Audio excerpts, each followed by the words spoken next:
ہمارے نبی صلی اللہ علیہ وسلم کے پاس ایک صحابی آئے بھیک مانگنے کے لیے, صحیح حدیث ہے. لوگوں کو وہ حدیثیں تو یاد ہوتی ہیں جس میں صدقے کی ترغیب ہے, وہ بھی حدیثیں یاد رکھنی چاہیے, صدقہ کرنا چاہیے. اسٹائل یہ ہونا چاہیے, انداز یہ ہونا چاہیے جو میں آپ کو بتا رہا ہوں.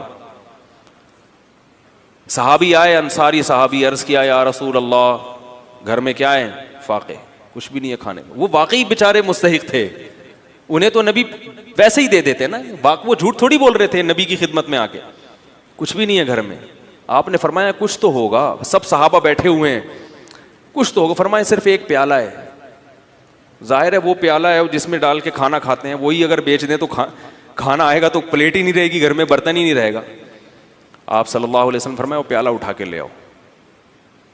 کیا کرو؟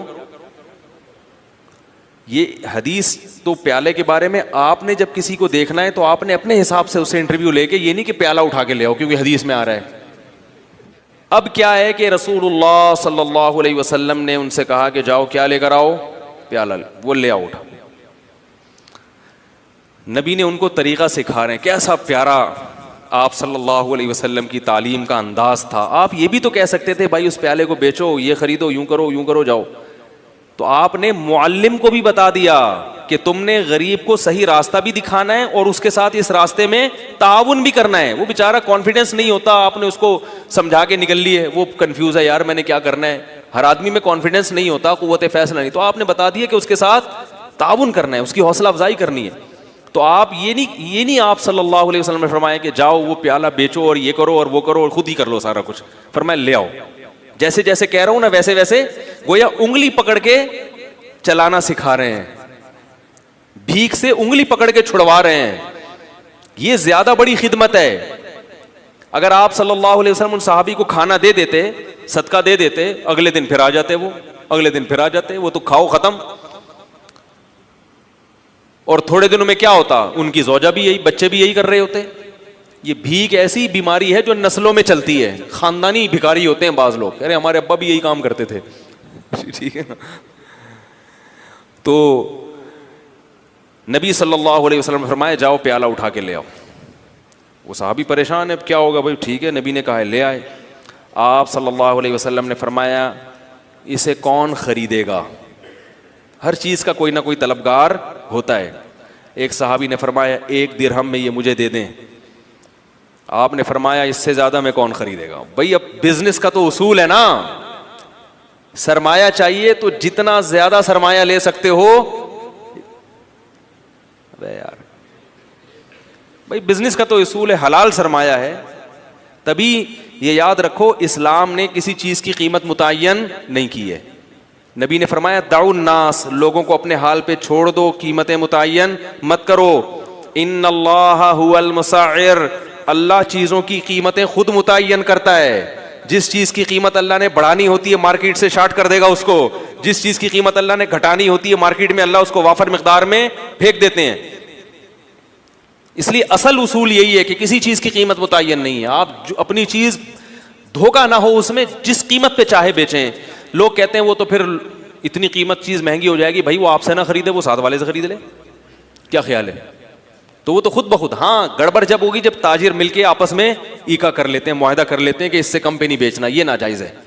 اسی وجہ سے پھر حکومت کو انوالو ہونا پڑتا ہے, چیزوں کی قیمتیں متعین کرتی ہے. تو آپ صلی اللہ علیہ وسلم نے فرمایا کون خریدے گا؟ ایک صحابی نے کہا 1 درہم میں. آپ نے فرمایا کہ اس سے زیادہ میں کون خریدے گا؟ ایک صحابی نے کہا میں 2 میں خریدوں گا. اس سے زیادہ بولی لگ نہیں رہی تھی. تو آپ صلی اللہ علیہ وسلم نے فرمایا اس سے زیادہ میں کون خریدے گا؟ صحابی نے کیا کہا؟ میں 2 درہم میں. 2 درہم میں خریدا. 2 درہم آپ صلی اللہ علیہ وسلم نے ان صحابی کو دیے. فرمائے 1 درہم سے کلہاڑی لے کر آؤ اور 1 سے اپنے اور اپنے بچوں کے لیے کھانا لے کر آؤ, گزارا چلاؤ فی الحال, کیونکہ اب بھوک کا بھی تو کوئی علاج کرنا ہے نا. تو وہ گئے 1 درہم سے کیا خریدا؟ گزارے لائق. یہ نہیں کہ پیزا لے کے جا رہے ہیں, آج یہ بھی ہوتا ہے. اپنی حرکتیں ٹھیک نہیں ہیں, اتنی ارننگ نہیں ہے جتنا گھر میں خرچہ شروع کر دیا, اور کہہ رہے ہیں خرچے ہی نہیں پورے ہو رہے, خرچے ہی نہیں پورے. اور کہاں سے پورے ہوں گے بھائی آپ کے؟ آپ کی اوقات دکان آپ کی پکوڑوں کی ہے اور باتیں کیا کر رہے ہو؟ کروڑوں کی باتیں کر رہے ہو. تو اپنی اوقات دیکھ کر اپنے پاؤں پھیلاؤ نا. وہ جو بھی بیچاروں کو ملا ہوگا جو کی روٹی, بھائی فی الحال بیگم میری اپنی عادت کیا ہے کہ میں اکثر میں کبھی بھی کوشش کرتا ہوں کسی بھیک مانگنے والے کو نہیں دوں, الا یہ کہ جب 100% اطمینان ہو جائے کہ واقعی یہ مستحق ہے اور کچھ کر نہیں سکتا, وہ ایک الگ بات. میں جب میرے پاس بھی لوگ کچھ صدقے وغیرہ کے پیسے بھیجتے ہیں, کچھ میں اپنی طرف سے بھی صدقہ کرتا ہوں, تو میں کسی مزدور کو تلاش کرتا ہوں, کیونکہ یہ پتا ہے کہ یہ بیچارہ اگر مالدار ہوتا تو اتنی ٹف مزدوری, بولو بھائی, نہ کر رہا ہو. یہ مالدار نہیں ہے تو یہ مزدوری کر رہا ہے. نمبر 2, یہ آدمی لالچی نہیں ہے. لالچی ہوتا تو محنت گڑھا تھوڑی کھود رہا ہوتا, وہ رکشا تھوڑی چلا رہا ہوتا. تو ایسے آدمی کو بغیر مانگے دے دو, اور سرسری غور کرو کہ زکوٰۃ کا مستحق ہے یا نہیں. اگر لگ رہا ہے تو زکوٰۃ بھی دے سکتے ہیں اس کو, نہیں تو صدقہ تو بہرحال, صدقے میں تو یہ کوئی قانون نہیں ہے, صدقہ تو مالدار کو بھی دیا جا سکتا ہے, تو غریب کو کیوں نہیں دیا جا سکتا؟ وہ تو اور زیادہ ثواب ہے اس میں.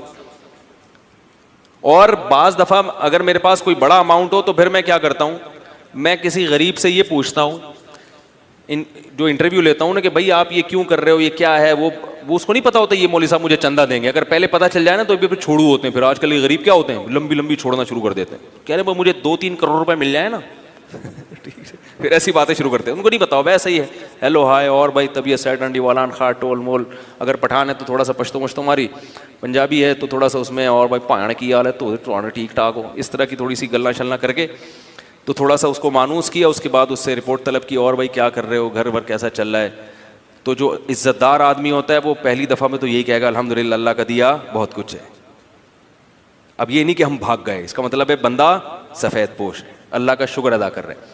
تو بھائی اللہ کا دیا ماشاءاللہ بہت کچھ ہے. بچے کتنے آپ کے؟ جی 2-3 درجن بچے ہیں ماشاءاللہ. ایک مثال دے رہا ہوں, ویسے ہوتے نہیں کسی کے. اور کون ہے گھر میں؟ یار ویسے ہی پوچھ رہا ہوں یار, تنخواہ کتنی ہے؟ کہنا الحمدللہ یہ دہاڑی ہو جاتی ہے. تو اس دہاڑی میں گزارا ہو جاتا ہے؟ ہاں بھائی ہو جاتا ہے. اس کا مطلب ہے کہ گزارا نہیں ہوتا, کیونکہ اس دہاڑی میں اسباب کی دنیا میں اتنے بچوں کے ساتھ گزارا نہیں ہوگا. تو بھائی اس کو لفافہ چپکے سے پکڑاؤ اور پتلی گلی سے نکل لو. اور اس سے زیادہ اچھا کام کیا ہے؟ بعض دفعہ یہ بھی میری کوشش ہوتی ہے, کبھی اس میں کامیاب ہوتا ہوں کبھی نہیں بھی ہوتا, اور کبھی یہ کوشش نہیں بھی کرتا, ٹائم ہی نہیں ہوتا. لیکن میں اس لیے آپ کو بتا رہا ہوں کہ بھائی یہ کام کریں گے تو انشاءاللہ انسانیت کی خدمت ہوگی, اپنی قوم کی خدمت ہوگی, اور اپاہج نہ بنائیں لوگوں کو. پھر میں اس سے کہتا ہوں کہ یار یہ آپ اس سے آسان کام کیوں نہیں کر لیتے؟ یا کوئی واقعی بے روزگار ہے, وہ ایسا بھی ہوا ہے, بھکاری آیا ہٹا کٹا, میں نے کہا آپ کچھ کرتے کیوں نہیں؟ کہہ رہے ہیں یار آج کل روزگار نہیں مل رہا, میں کیا کروں. میں نے کہا ٹھیک ہے آ جاؤ, ہماری مسجد میں کام ہو رہا تھا. میں نے کہا یار یہ سارا کام یہاں نمٹا دو, یہ کر لو, یہ گڈھا آپ کھود دو. آپ مجھ سے 100 روپے مانگ رہے ہو, میں آپ کو 2000 روپے دے دوں گا ایک دن کے, یا 3000 روپے دے دوں گا ایک دن کی دہاڑی. اب فوراً پتلی گلی سے نکل لیا. بھائی جب آپ ہٹے کٹے ہو, آپ کی باڈی سے لگ رہا ہے کہ آپ کدال کسی کے سر پہ بھی مار سکتے ہو, اتنی طاقت ہے. بھائی کیا کرنا ہے؟ اپاہج آدمی اللہ کو پسند نہیں ہے, اور اپاہج بنانے والے لوگ بھی اللہ کو پسند نہیں ہے.